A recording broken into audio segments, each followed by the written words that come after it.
As part of our newly acquired inventory, this is a Ka band 1.2 meters transmit receive. It's entirely manual. It has the jack screws to align the elevation and the azimuth and also the polarization. It's transportable, comes in a couple of carrying cases, and takes up to 30 minutes to get it assembled and ready to operate.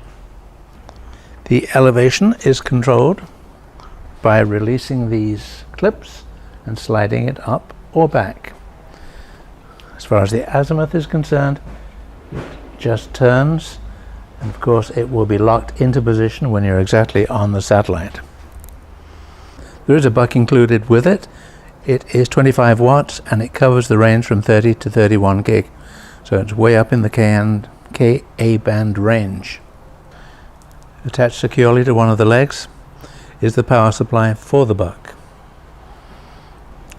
We can also see the LNB with the cable that would run back to the modem.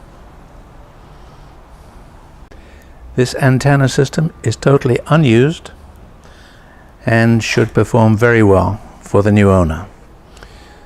That's all on this 1.2 meter Ka.